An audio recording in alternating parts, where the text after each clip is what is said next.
Hello, everyone. Good morning, good afternoon, good evening, and welcome you all to our another Tech Talk session.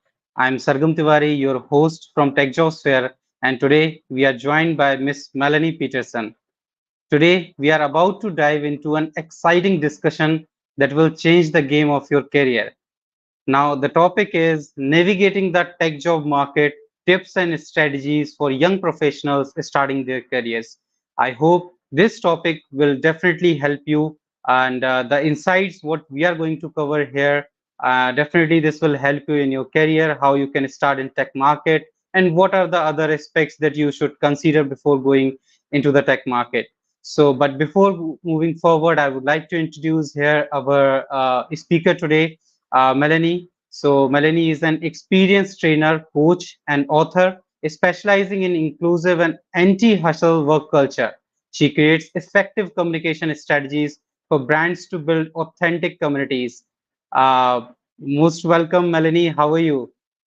I'm good. Thank you. Thank you so much for having me, Sagam. I'm really excited to be here and most excited to actually hear from everybody who's joining us. So I'm most excited, not just about, babbling about my experience, but also hearing from you and hopefully, answer some of your questions and be of service to the community today. Yeah, definitely, Melanie. Thank you for your time and bringing this exciting topic that definitely help our viewers. And so yeah, we will go into deep. But before moving forward, if you can share a bit about yourself, your experience, your journey so far, so that will really help us to Yeah. understand about you and what you are doing. And it will be really helpful. Yeah, sure. So I am currently I'm in I work in tech now. I've made a pivot into tech a couple of years back. I have always been my whole life I've been a big opportunity seeker. So I've made if you go on my LinkedIn page, you will see I've worked in various different careers. So what I do now is that I lead of startup engagement and partnerships at a PwC joint venture, which is a young Mm-hmm. company. This is my second startup. I built another startup before that, which was also PwC Venture, and which was a super exciting process. I came from journalism, so my background is completely different. I started out in Oh. marketing, made a pivot into journalism, worked in media production for quite a few years. From there, I did radio, I did television, I produced television, I produced radio. I was in front of the camera, I was behind the camera, I was in front of the microphone, behind the microphone. Um, from there, I started DJing. So I won international DJ competition, then became a DJ, traveling the world. Um, and from there, after I had my daughter, I made a pivot and I was like, okay, I really want to, I was already working also as a marketing exec at the time. So while I was DJing, I built a small boutique agency for marketing and started working with the company who hired me as a DJ. So again, seeking the opportunities, saying, okay, I'm a DJ. I know about the technology that DJs use. So you can use Mm-hmm. my knowledge and my brain as consumers to market your project better. So I started my boutique agency, and then later on, after I had my daughter, pivoted, turned my agency into an I&D agency because that was just a huge demand there. I realized a lot of companies approaching me and asking, okay, how can we market our product better to different demographic groups, right? Different populations throughout the world. And how do we craft powerful messages? Because I was always in PR, I was always doing communication. So that's really my key expertise, just from writing and creating content for so many years. And that's really when I realized I was working for a big national television station in Germany.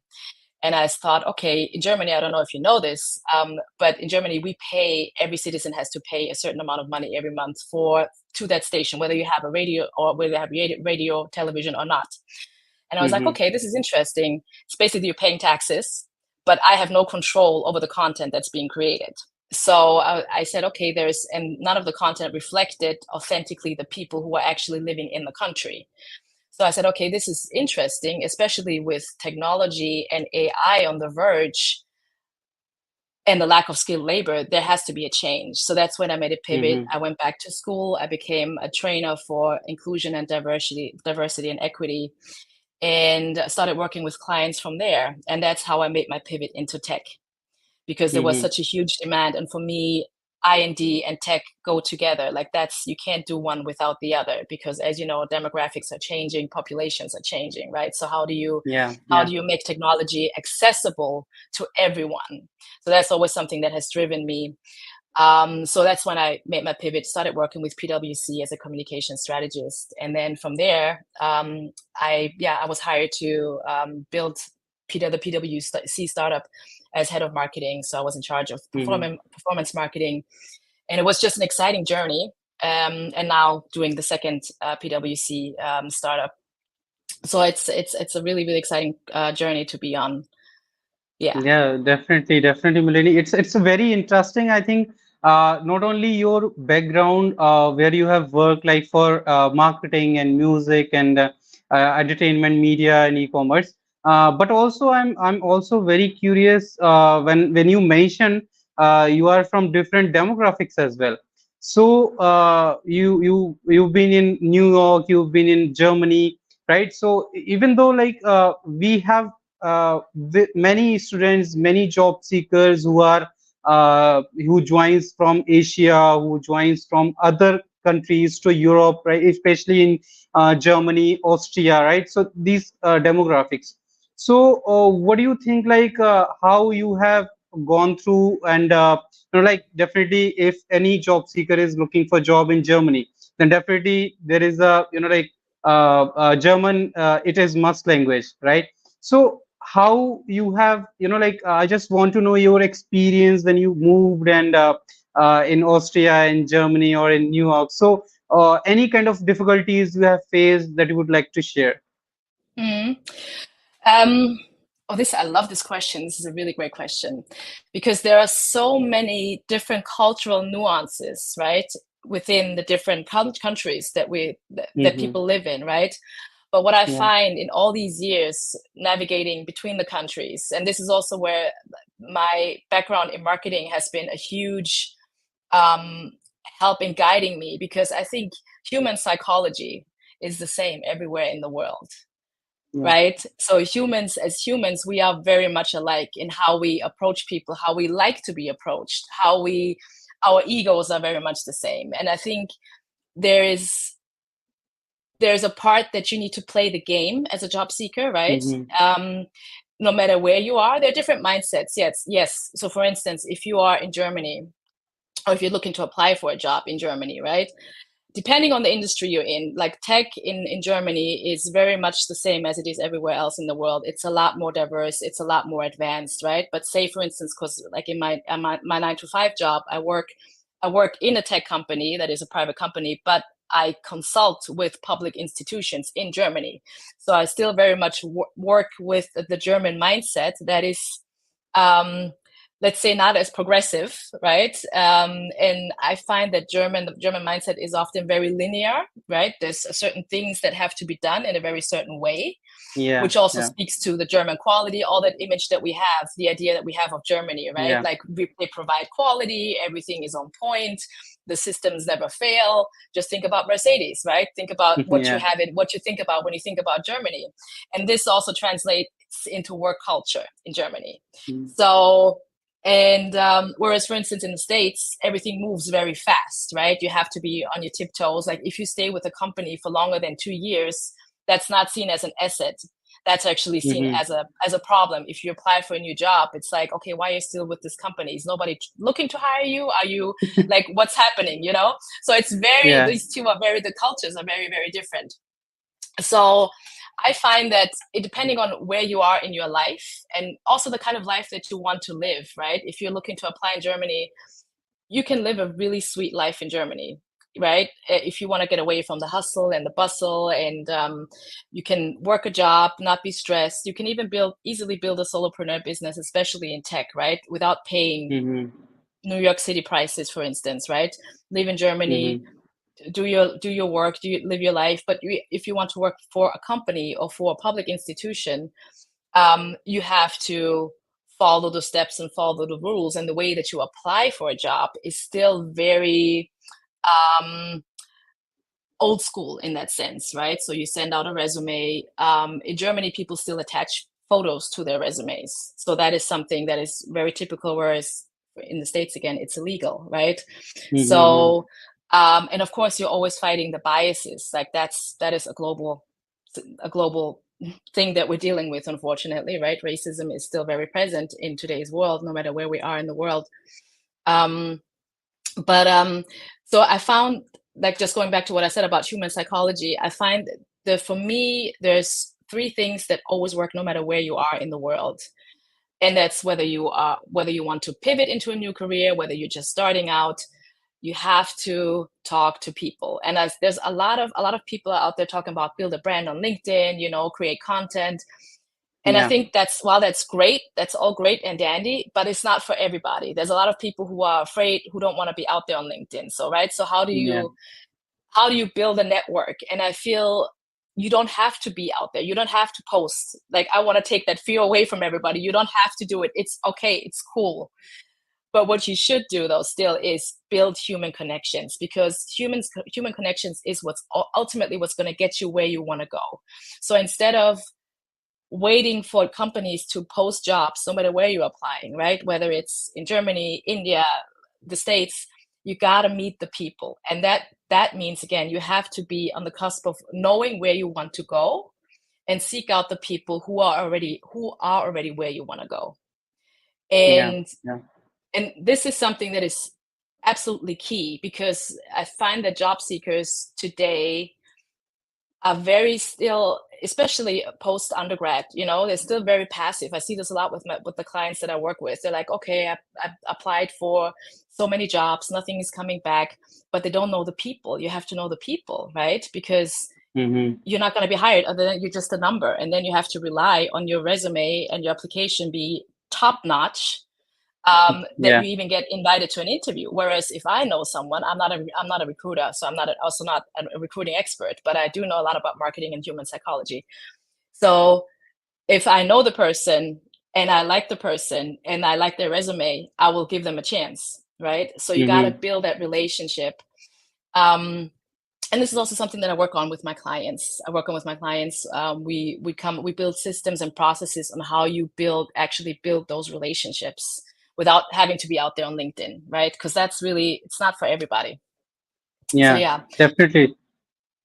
Yeah, definitely yeah, agree. And on the because like we are also providing the platform for networking at TechJobs Fair. So where you can directly meet with the recruiters and you can say hello to them. It's not about like on LinkedIn, hey, I have applied on LinkedIn, so just get me back, right?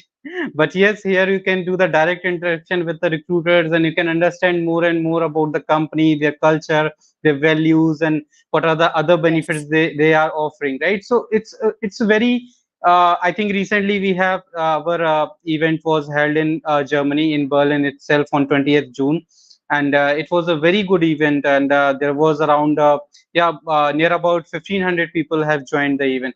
So this is the the I can say the option we are providing, the facilities we are providing to the job seekers and recruiters to come together and like understand each other, right? And yeah, before moving forward, Melanie, I have also faced sometime. Everyone loves something about their job, and also there are some dislikes in their job. So, according to you, what do you love about your job, and what do you dislike about it? If you would like to share it. okay, well, there's actually, because I don't know if I have three professions, right? So I have my 9 to 5 that I just talked about, which is the key of my foundation, my tech job. So my 9 to 5 is that I help public institutions become more accessible and digitized by connecting them with innovative startups that specifically provide B2G solutions.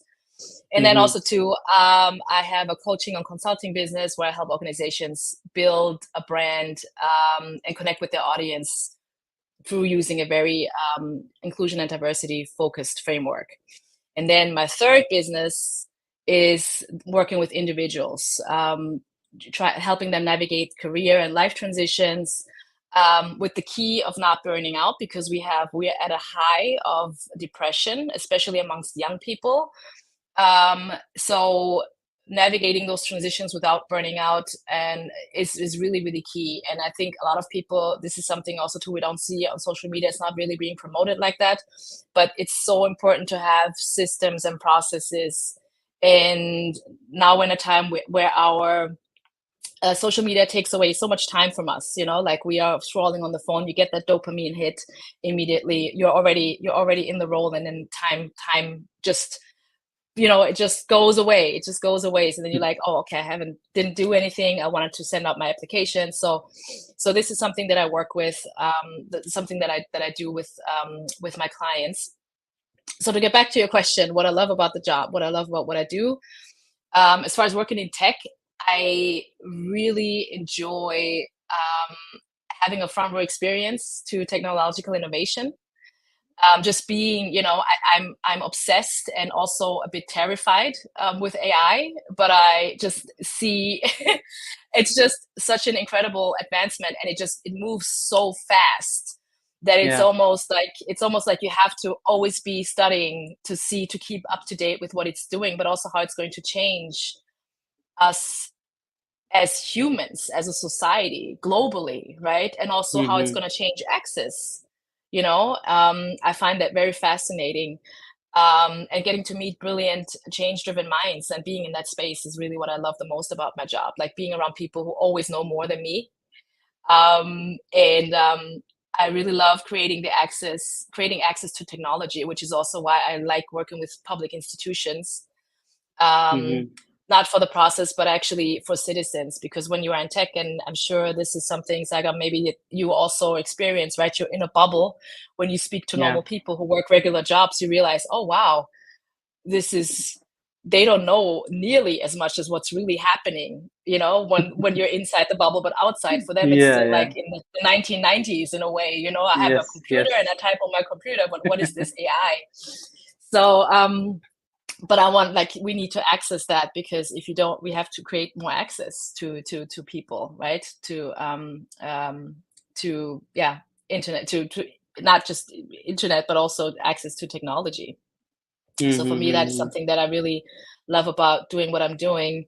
And yeah, and also the second part is the creative process of it, like working with companies, creating communication strategy, crafting messages that are authentic and capturing. And with the individual work, working with my clients one-on-one, what I really love is seeing that process of them evolving, and seeing things change in their life, and then becoming more focused, having more time, being more relaxed. Like I love witnessing that process.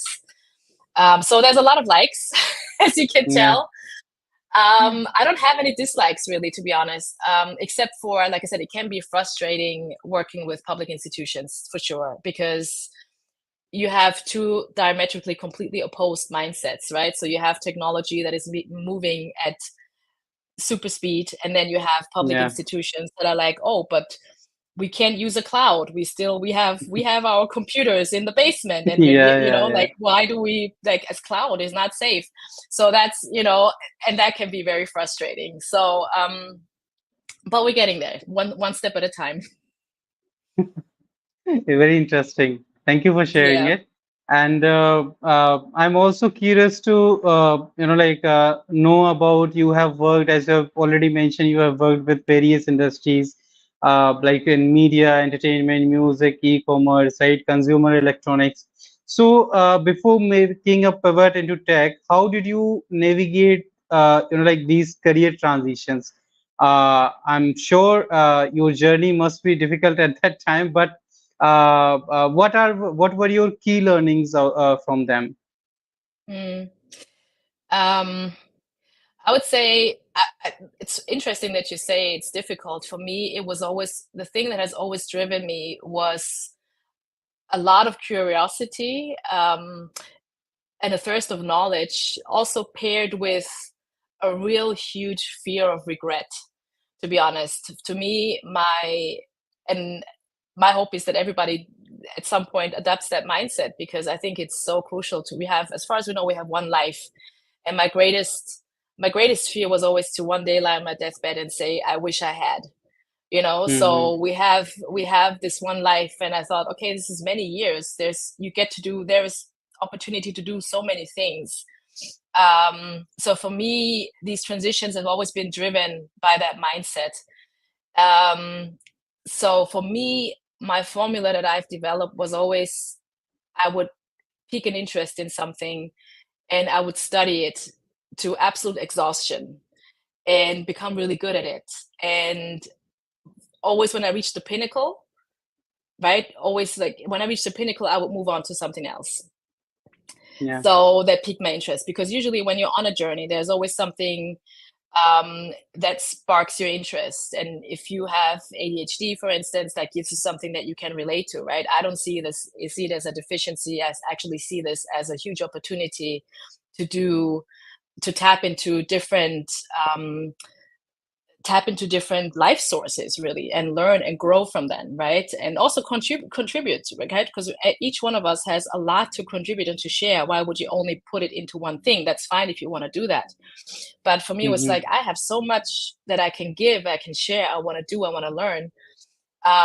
So for me, that was really the key, was really becoming really good at what I wanted to do, what I wanted to learn, meet the right people, again, learn from them, build a relationship, and then grow within that realm, right? Whatever that industry is, or whatever that profession is that you're doing, getting to a point where you're like, okay, I'm good now. I'm good, right? If you want to work Mm-hmm. for a big four company, for instance, like PwC, um, because in the beginning, when I started working, when I went in-house to work with PwC, I already had a consultancy firm at the time. So I was like, okay, there's only but so far that I can go as a solopreneur, right? But if you work within a system, you will be able to learn from other people who've done this for really, really long time and who are much better. So Mm-hmm. this was also my reason why the reason for me to make that shift while still keeping my business, right? You take what you learn and you infuse it into your solopreneur business. Mm-hmm. So um and when I was there, I was like, okay, maybe this is something that maybe I want to become partner. But then as you learn, as you're on the journey, right? We start out, especially post school, right? When you finish your undergrad or your grad, you're like, okay, I want to work for a big four company. I want to work in a bank and I want to become a partner. That's a goal for many people, right? Or I want to become this huge tech exec. You might learn as you're on the journey that this is not what you want. And it looks a lot cooler from the outside, right? Looking in. Yeah. Yeah. So, and that's fine, True. but you gotta walk the walk to know. If you're not in it, you will never know. So, Mm-hmm. and for me, as I got in it, I was like, okay, this is cool, but I don't want to be a partner. So I'm good. I'm good. And so yeah, so for me, that was really yeah, for me, that's really what the key learnings were, was really like to hone in on something, build a network, get in it, do the work, and then and transition. As far as like really like something to give you something more, maybe something tangible, like right now, if you're listening, right? The only reason why I was able to do that was because I was so constrained with my time. So when I made that shift into working with PwC, I was already a mom, right? And I went back to school. I decided to go back to university and finish my degree, which I hadn't finished. So I was working full time. I was doing my degree. I was raising my daughter at the time, still am to this day. So I had to be really constrained with my time, and that discipline that I've had over the years has really helped me. But I had to develop the discipline because it's not something that comes to me naturally. Yeah. So Yeah. it was kind of like going to the gym for me. It was really, really, really hard, but I mastered it over time, slowly, day by day. And this is also something I do with my clients, like work on that. Especially, I have a lot of clients I work with, again, who have ADHD, who struggle to focus on one thing. So that's even more important to why it's even more important to take control of your calendar, like have a really good grip of your calendar. How do you schedule your day? How do you without it stressing you, because that's really important, like, right? How do you keep control of your calendar? How do you spark joy in your day? That's really important, because you will burn out eventually if you don't do that. Mm-hmm. And then again, meeting people, going to events where you want to be, like that's been a key for me. I can tell you, out of all the jobs that I've had, I think maybe two I got through regular applications and anonymous applications. And most of my opportunities, all of my opportunities came through building relationships, building personal relationships. Referrals are huge. So if you can get Yeah. someone in the company to refer you to the recruiter, that is key, which is also why it's so important that you are out there, that you're at the events, that you're speaking to the people. Always have your resume, have your documents ready with you so you can hand them over. But also seeking mentorship. I'll find that something that has been, for me, has been a huge game changer. And going back, Sargam, to what you said before about how Germans move, for instance, right? There's in the Yeah. US, we have a huge mentorship culture. It's Yeah. people seek out mentors, and mentors are willing to share. Whereas in Germany, that's not so much the case, right? People are very guarded about their knowledge and their positions, and it's about to Hmm. change slowly. But I find when you reach out to someone and you're like, hey, I just finished my degree in, I don't know, whatever it is, and I would love to learn about you. I see that you are that you have a similar journey. I would love to learn about your journey. If I get a message like that, unless it's crafted really in a very rude way, I will always take that invite up to, have a quick 15-minute conversation with that person, because I know I was once there where they are. Right. So, Yeah. and also Yeah. people love, this is also goes back to psychology. People love to share knowledge. People love to give Hmm. advice. That's just, because it's also flattering, right? It's flattering to have someone say, oh, you're really amazing where you are. Like, can I learn? Hmm. Can you share with me? So I think this is something that has created really incredible opportunities, also staying in contact over the years, right? So not just use the person as a stepping stone and then moving into the position, but keeping that relationship, building that relationship, also saying thank you, saying Hmm. thank you so much for this conversation. It's really like showing the appreciation. So it's really about building those authentic relationships, as well, just as also engaging in their content, right? A lot of people that you seek out who are in the positions that where you want to be in tech, a lot of them are avid LinkedIn posters, right? They post on LinkedIn on a regular basis. So engage in their content if you're not posting yourself. So that can also be Yeah. huge, like that they see you, and from there you can go and build a relationship. So there's also ways to create systems and processes for Yeah. that. Even anytime if someone, like viewed your profile, then definitely we do check out, okay, who is the person? So this is Absolutely. this And is the so and perfect so so example. and so do they. I mean, like really, like a real tangible tip, something that I've done that I that works really, really, really well. Like if you find someone on LinkedIn you really like, and you see their posting on a regular basis, right? You see their posts. I Nobody has done that to me yet, but I know, like, I would love it if someone would write that underneath my posts. Like, just drop a note and say, hey, I really love your content. I would love to stay up to date with what you're posting. Do you post at a regular time so that I can make sure that I can put it in my bookmarks so I can go on your site and then Yeah. check out your Yeah. posts and engage in the content, right? Definitely. So that is something, and nobody will ever not respond to that. Never, ever, Yeah. because everybody likes, people reading their True. content. True. But this is a really great stepping stone to start building a relationship, building those relationships without you having to be out there, and without you having to have an incredible brand. Mm-hmm. Thank you, Melanie, for sharing these insightful tips and learnings. And I'm sure these learnings will definitely help our viewers who have already started their career or about to start their career.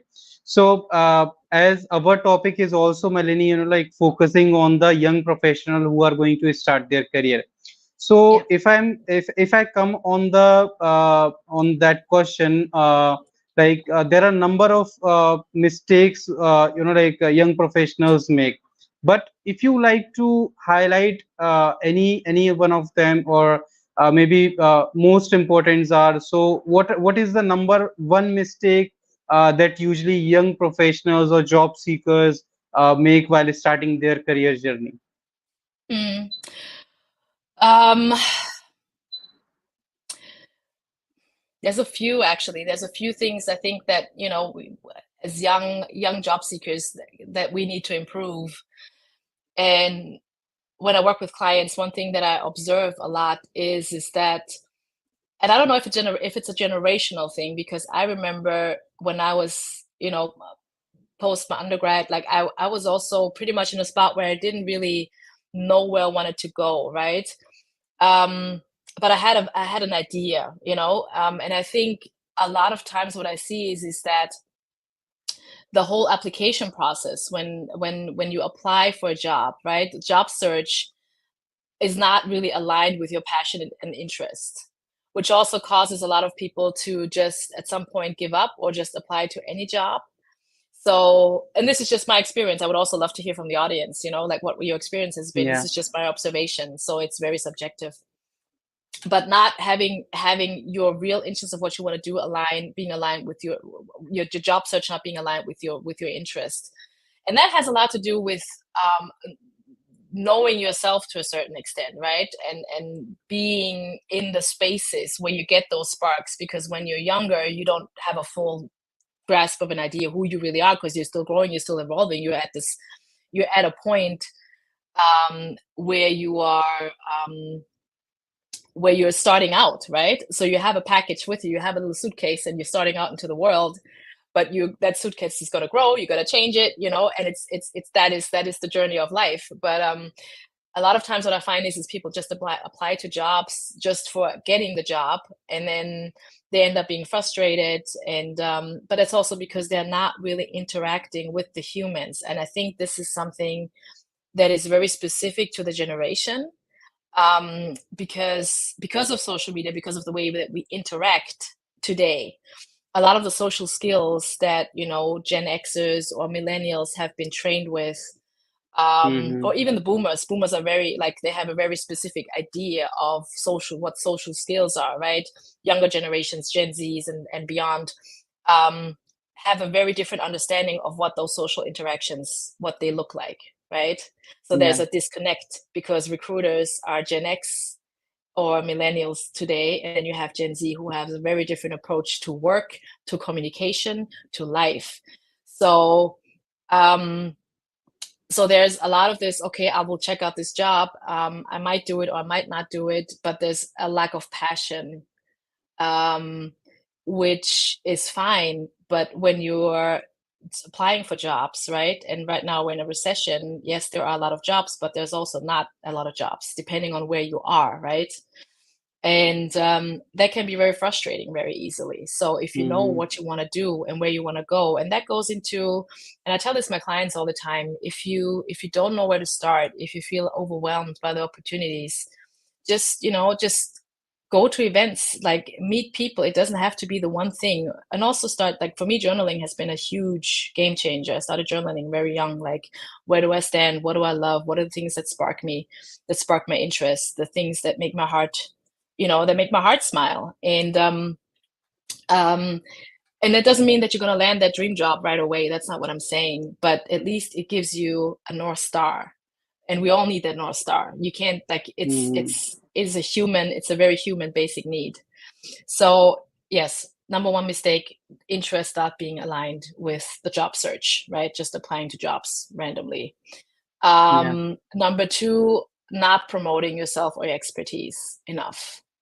And that goes into, again, you don't have to be out there on LinkedIn. If you want to build a personal brand, that's great, right? We now live in a time where you can do that. You can go to X, you can go to Instagram, you can go to Facebook is coming back. Facebook is having, like, you have a lot more organic reach now on Facebook than you did a couple of years back. That's because nobody's using the platform anymore like that. So there's a change in the algorithm. Excuse me. But even when you are networking with people, when you go to events, right? When you are even if just creating your LinkedIn profile, right? When I look at the LinkedIn Yeah. profiles, people will check out your profile, even when you start messaging people, DMing people, or you start engaging in other people's content, saying if you don't post on LinkedIn, people will check out your profile, right? So you have, the about section in LinkedIn, you gotta be braggadocious. Like, really, you have to brag about how amazing you are. Most people just copy paste their resume in there, and then it's that. And if I'm a recruiter and I go down that site, I'm like, you know And you also have the opportunity to get extra degrees, right? Now you can take all these classes at Harvard, at Princeton. They have free classes that you can take through various platforms. I'm sure you know all of those. Just spike it up, because LinkedIn, especially if you're talking about LinkedIn, and applying, as because that LinkedIn is your card, is your website, right? If you're looking at yourself as a business, LinkedIn is your website. So people are going to look on that site, and you want it to be on point. So Mm-hmm. make sure you have a professional picture. Like, those are the basic things, right? Professional picture. Make it clear in the headline. Make it very clear what you are, like what your expertise is. If you're a post undergrad, what your expertise is, what you're looking for. Even seeking a job in robotic, for instance, robotic programming, for instance, whatever it is. Yeah. So that if I'm a recruiter, I know exactly, oh, okay. And then picture, perception again. Perception is everything, especially on LinkedIn. Have a great picture. Really put everything, every internship that you did, make it big, make it great. And that's, like I said, that's really important. A lot of people don't do that. They're like, Yeah. okay, Yeah. people will discover how great Even I am though, when they yeah, talk to me. nowadays this is very easy after chat gpt. So on chat gpt you can get help of like perfect bio for yourself, perfect your about us as per your industry, as per your job profile, and also what you have done, your skills, right? So I think nowadays it's very easy to create your to complete your profile, and like as you mentioned, like build your website. It's mean LinkedIn is equals to your website. So it's very easy to build your website and showcase your portfolio. It doesn't matter you are just starting your career or you have like very good experience. So I think nowadays it's very easy after these tools, AI tools are coming in the market, right? Absolutely. So yeah. Yes, yeah, because there's So so many. You just said it. Like, there's so many prompts, so many AI prompts that you can use. I think even LinkedIn themselves have like different sites where you can, that gives you like a guide on how to spruce your LinkedIn page, and then you just tweak yeah. it, and make it more personal to you. Yeah. Um, Yeah. yeah, for sure. Even though writing in a post, LinkedIn has also launched their AI tool to that can help you in writing the post, right? So you don't have to, like, you just have to think about the topic, and you will get everything. You will get everything Mm, about what you want to share, and definitely you can add it, and as per your selection, as per your knowledge, you can post it. But yeah, nowadays, yes, sure. postings and building your profile, it's very easy. Now Yeah, I'm sure. coming, now I'm coming back to our topic. So, as a coach, Melanie, you teach productivity frameworks, and at the same time, you also promote anti-hustle culture. So, Mhm. how you isn't that? I think isn't that at a contradiction? Or from I only thinking about is, but what's your view on this? Mm.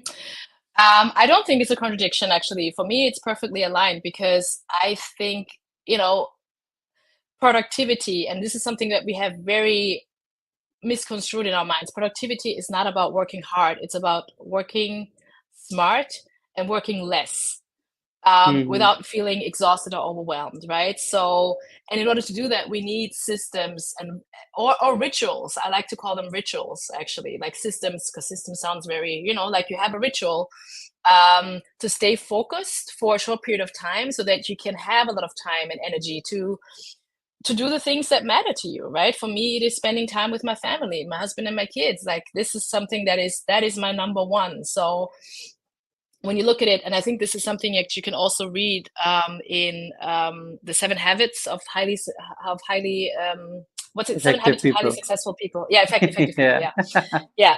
You know the book, obviously, Sagam. So, and Yeah, yeah. the analogy of the rocks and the pebbles and the sand, right? So Yeah. the thing that we most of us do, and this is something, I know we're talking about, applying for jobs, but this is also a process, right? So we can sit here and talk about, yes, meet the people and do those things, but how are you going to do it? How are you actually going to not just strategize it, but also applied on a daily, within a daily system, right?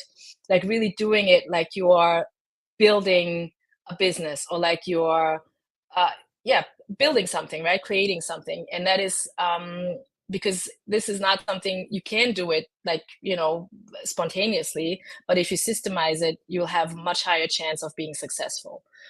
And when you think about it, most of us, we think about your life as a jar, right? If you think about your life as a jar, and you have big rocks and you have little pebbles and you have sand, right? I mean, if you imagine that, right?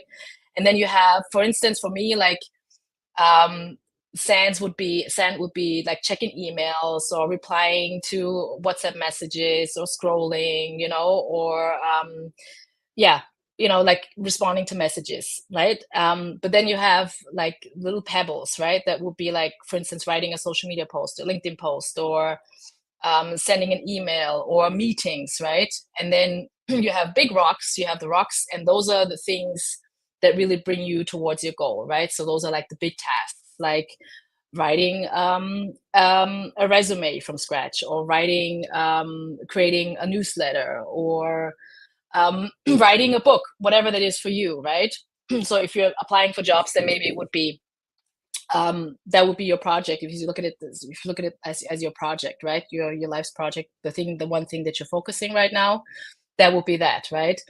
And a lot of times we fill our jars with the sand and the pebbles first, so we don't have time for the big rocks, like the most important things, right? So if you imagine the jar and you pour in all the sand, you wake up, you go on Instagram, you go on your email, you respond to emails, you do all those little things, then you try to fill in the pebbles, right? Like writing a post or doing, then there's not so much left. So then the jar will fill up pretty quickly. Yeah. And then if you try to put on the big rock, oh, I want to send my application, I want to write my resume, I want to tap into, even if you're starting with the inner work, like I want to sit down and actually find out what really sparks me, right? There's work that you can do for that, with that as well. Those rocks won't fit in. So all the stuff you're doing around that are not the things that matter, because you're so busy filling in the sand and the pebbles, but then there's no more space for the rocks.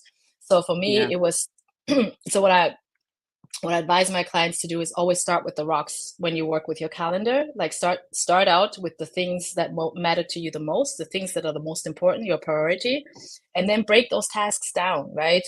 So instead of, a lot of people, I don't know if you do it, maybe you can respond to that. Like if you use to-do lists have never worked for me. I now have no, because you just write things down, and then whether, depending it's a Yeah. good day Yeah. or bad day, you're gonna end up very frustrated because there's only one thing or two things you can cross off the list, and then you're like, oh, doesn't feel good.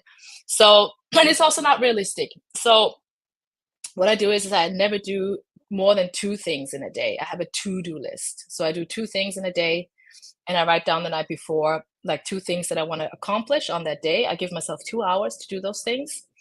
And then it will be, for instance, writing half a chapter for my book, and research 3 providers for my website, just as an example, right? So very easy Mm. tasks, like breaking down, right? The goal for my website would be to build a website, but that's a huge task, right?